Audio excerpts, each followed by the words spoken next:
Welcome back, everyone. Marvel just released a first look at Namor in Black Panther 2, so we'll break it all down. We got a reference to him during Doctor Strange 2 Multiverse of Madness, so I'll explain that too. The writer of Doctor Strange 2 explained why they didn't use Namor in the movie, and it has a lot to do with what's happening in Black Panther 2. If you're brand new to the channel, be sure to subscribe to get all the videos. We'll be getting a Black Panther 2 trailer really soon too. You may have seen people posting about Namor in all your feeds this morning. Artwork of him came from the movie. Marvel has also talked about the different backstory they've created for the character so that he won't feel like Marvel's version of Aquaman. Just because so much of Aquaman's backstory is similar to Namor's backstory, even though if you actually read the comics, Namor is quite different. This is a blurry potato version of what Namor is going to look like. It just says his uniform is going to be inspired by the traditional look. He does kind of look like classic Namor with the original costume. They're just updating it a little bit with modern-looking technology that's supposed to be advanced the same way that Black Panther and the people of Wakanda use really advanced technology because of the way they evolved in secrecy.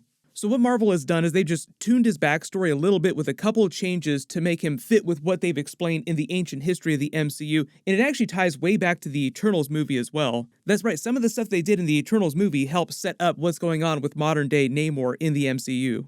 There's also a lot going on with the MCU gods during the movie that will tie in with what happened during Moon Knight and during Thor Love and Thunder. You'd be surprised how many intersectional planes of untethered consciousness exist, like the ancestral plane. Oh, just gorgeous. We literally just saw the humanoid form of Bast, the Panther goddess, in Thor Love and Thunder. I'll post a link to that video in the description below. There's another trailer coming out too that we'll probably see her in. In the MCU, Namor and his people will be worshipping the Jaguar god, so it'll be a relatively similar backstory with the way that Wakandans and Black Panther worship the Panther goddess. These are the details that they released about his new backstory. The character will not originate in Atlantis, as in the comics, but in the Central American region and will come from a historic and submerged city of Mexican culture, Tenochtitlan. So you get what they're saying. They're not saying that the Aztec city of Tenochtitlan was Atlantis. They're just saying that Namor's people came from a group of those people. All of you just watched Doctor Strange 2 with Scarlet Witch versus the Illuminati. There were a ton of cameos. It was great. I've done a bunch of videos for it, so I'll post all those in the links below.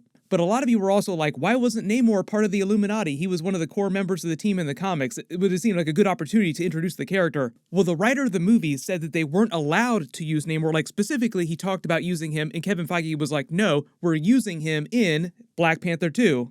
They also explain his path to the throne of Atlantis, so to speak, whatever they're going to call Atlantis in the MCU, is similar to Black Panther's path in the MCU. They're trying to create some similarities between their characters, so when the movie picks up, it sounds like Namor will have been the prince of his city, like his parents will still be alive, the king and queen. The same way that when Captain America Civil War picked up, Black Panther's father, T'Chaka, was still alive, but he had already become Black Panther and gotten his powers. It sounds like something is going to happen and eventually he will be forced to take the throne, and that'll be involved in the big beef in the MCU between their characters. Like, remember what happened with Black Panther during Captain America Civil War when he became king after his father had been assassinated? So they're trying to give reasons why Namor would be such an asshole inside the MCU and why he would go after Black Panther. They said Namor will be an important part of the film and will ask Wakanda for help to keep his people hidden from humans as the world starts to learn about the existence of his version of Atlantis because of a new technology created by Riri Williams, Ironheart, while she's still in school at MIT.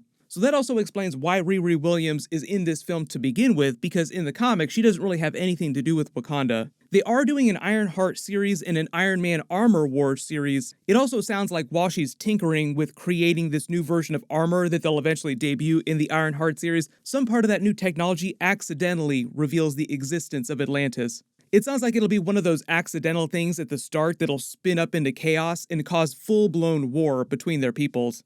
It's kind of the way that Baron Zemo tried to manipulate events to push the Avengers to eventually break apart. Like, Winter Soldier had done a lot of bad things. They weren't lying about that. He was an actual criminal. But Baron Zemo tried to play on those circumstances to push the Avengers to fight with each other eventually and cause this giant war. It sounds like it'll be a similar situation during Black Panther 2. Even though it sounds like Namor's just trying to protect his people and wants to go to Black Panther for help, and they don't really want to get involved with that. And that leads them to go to war with each other eventually, as Namor's trying to protect his people, or thinks that he's protecting his people. It sounds like neither one of those groups will be responsible for starting things. Like, somebody behind the scenes will try to spin things up into a greater chaos. Get a reading on those tremors? It was a mild subduction under the African plate. Do we have a visual? How are we handling it? Net. It's an earthquake under the ocean. We handle it by not handling it. I know everybody would love to see a version of Doctor Doom debut in the MCU, but just seems like there's too much going on in this film for them to introduce Doctor Doom on top of all this. It does say, though, that during the movie, they will debut Wakanda's navy for the first time. Like, they have an actual naval force that's more capable of fighting underwater. Some of those ships that they already used during the movie are more suited for atmospheric flight, but they can be modified for deep space flight, as confirmed during the What If series. But there's a whole lot to unpack here. First thing, mutants. Namor is called the first mutant in the comics because he was the actual first character literally in Marvel Comics they debuted as a mutant. That was in 1939. Apocalypse, Selene, who are also mutants that debuted earlier in the timeline in the context of the universe, weren't actually created in real life till much later.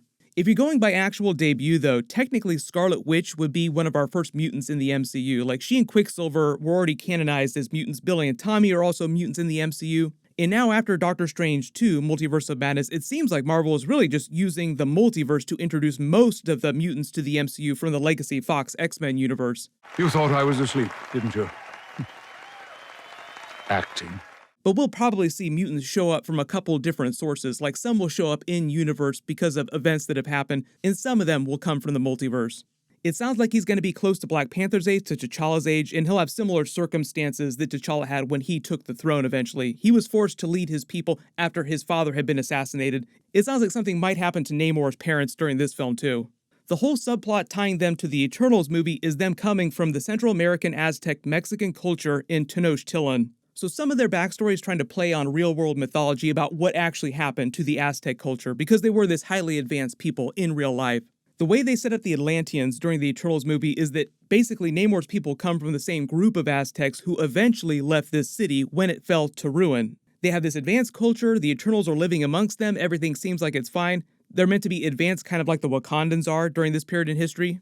Later in the timeline, the Spanish conquistadors start invading, killing them off. This is what causes the Eternals to break up the first time because they want to help them, but Ajax is still towing the line for Arishem the Judge, the other Celestials, trying to help Tiamat grow faster, get to the emergence faster. So Druig leaves with a small group of the Aztecs, not all the ones that survive, but some of them. They form a community deep in the rainforest that Druig uses his powers to keep hidden from the rest of the world for a couple thousand years until present day. Those are not meant to be the Atlanteans. The group of Aztecs that Namor would have come from in the MCU, it sounds like they were part of that original group that left the city but was separate from Druig. Like, as the conquistadors started invading, a completely different group of them broke off and created Atlantis and then just rose up in hiding, the same way that Wakanda rose up and their technology evolved without having to worry about wars with other cultures. But now you see the similarity between Namor's people and Black Panther's people. Like, during the Black Panther backstory in the MCU, knowledge of Wakanda, their way of life, had been threatened by the rest of the world until Black Panther stepped in and eventually found some sort of compromise. The only difference in the comics is that Namor is a way bigger asshole than Black Panther. The whole thing with Namor and his people worshipping the Jaguar god also dovetails with this MCU backstory we saw in Moon Knight and now in Thor Love and Thunder with all the gods. Like, this is Bast, the Panther goddess, or at least her humanoid form. Most of the time in the comics, the way they depict her is like this humanoid-looking panther, the way that you see the hippo goddess walking around like a hippo on two legs. Oh gosh, this will really bake your noodle, but I think you were just taking a little time out. I'm afraid you are actually quite dead. The whole thing with Black Panther, his powers, and the Panther goddess is that he has a contract with her, but he's not meant to be her avatar the same way that Moon Knight is the avatar of Khonshu. Like, Moon Knight is kind of the slave of Khonshu. Black Panther forms more of a regular contract with Bast, the Panther goddess. She's more of a benevolent god, but she doesn't step in to help them with every single little thing. She usually just leaves them to their own devices. It sounds like Namor is going to have the same type of relationship with the Jaguar god. So that would explain how he's able to go toe-to-toe with Black Panther and why he potentially might wind up killing him, because they do have to explain Chadwick Boseman's passing. They did say that they would address that during the movie. I know there's a lot of questions about what's going on with the next version of Black Panther because the mantle will eventually be passed. There's a version of Shuri who becomes Black Panther in the comics. There's also rumors about M'Baku in the MCU becoming the next Black Panther. So when we get some more details about how all this is connected, of course I'll do a video. And my brand new Thor Love and Thunder trailer video will post next, so make sure you have alerts enabled for my channel so you don't miss that. Everyone click here for that Thor Love and Thunder trailer video. I'll update the link as soon as I post it. And click here for my new Fantastic Four video about how Reed Richards knew about Kang the Conqueror in the MCU. Thank you so much for watching, everyone stay safe, and I'll see you guys in the next one.